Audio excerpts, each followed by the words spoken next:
Les matins de France Culture, Guillaume Erner. 450 scientifiques demandent dans une tribune publiée dans Le Monde mardi de ne plus utiliser les pesticides SDHI par principe de précaution. Ils accusent ces fongicides qui ne s'attaquent théoriquement qu'aux champignons d'affecter également la santé des vers de terre, des abeilles et des cellules humaines. Fatigués de n'être pas entendus malgré leurs multiples alertes, ils réclament aujourd'hui l'interdiction de ces molécules afin d'éviter un jour une crise sanitaire. Alors pourquoi les interdire ? Bonjour Pierre Rustin. Bonjour. Vous êtes biochimiste, vous êtes directeur de recherche au CNRS et vous avez publié en novembre 2019 dans la revue américaine PLOS ONE une étude sur ces pesticides. Quels sont leurs dangers ? Expliquez-nous. Alors, ce sont des pesticides qui ont comme objet d'arrêter la respiration des champignons et de causer ainsi leur mort.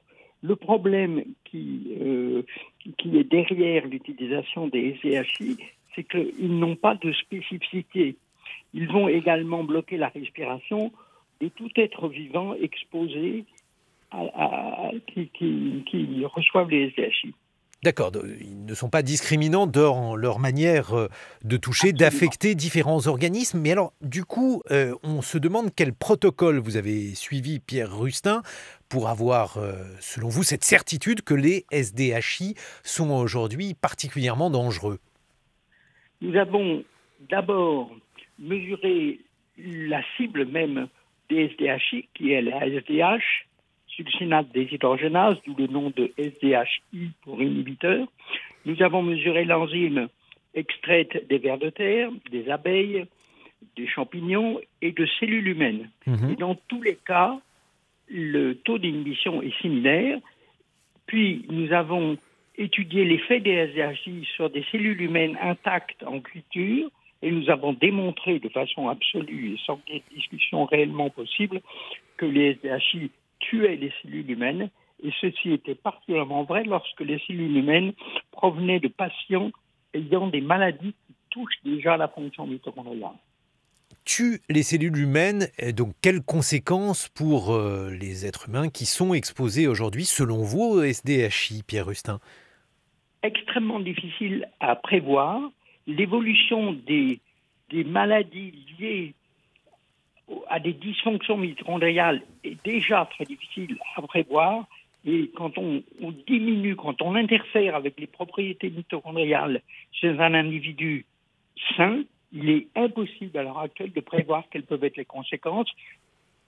Parmi ces conséquences qu'on peut imaginer, il y a toutes les maladies neurologiques fréquentes que l'on rencontre, les maladies de Parkinson, les Alzheimer, mais surtout, ça requiert d'appliquer d'urgence le principe des précautions, parce que ce sont juste des prévisions pour le moment. C'est-à-dire qu'en fait, vous n'avez pas de certitude, mais vous pensez que dans le doute, ce doute doit profiter à l'interdiction de ce produit. Absolument, avec quand même une petite nuance, c'est que si on s'intéresse au versant biodiversité, le doute n'est plus possible.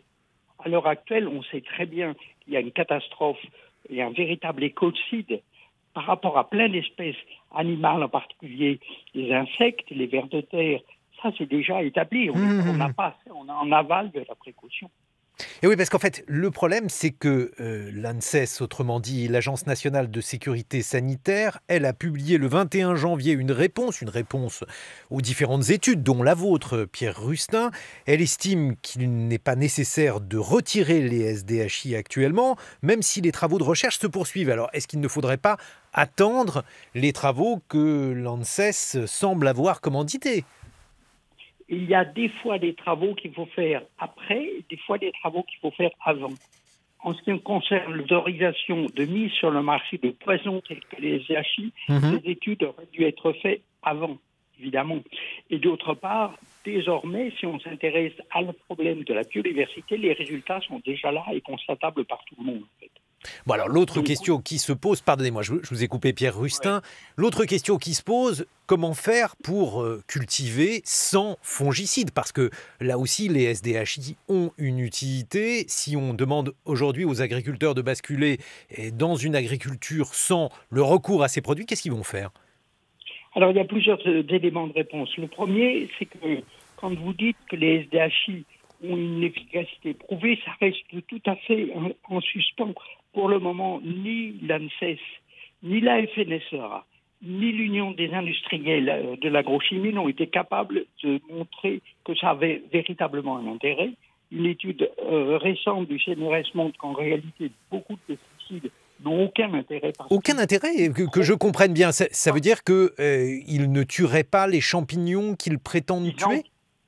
Ils en tuent une partie, mais l'effet sur les rendements est diminué tout à fait par le fait qu'elles tuent en même temps les insectes pollinisateurs, et puis qu'ils tuent plein d'organismes. Ils tuent les sols, ils tuent la terre.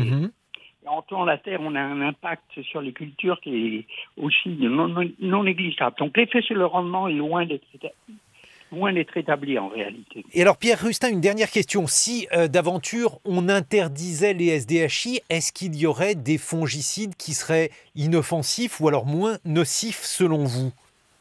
Alors, il faut bien savoir que ça, c'est toute cette partie de la discussion est un peu hors de mes compétences.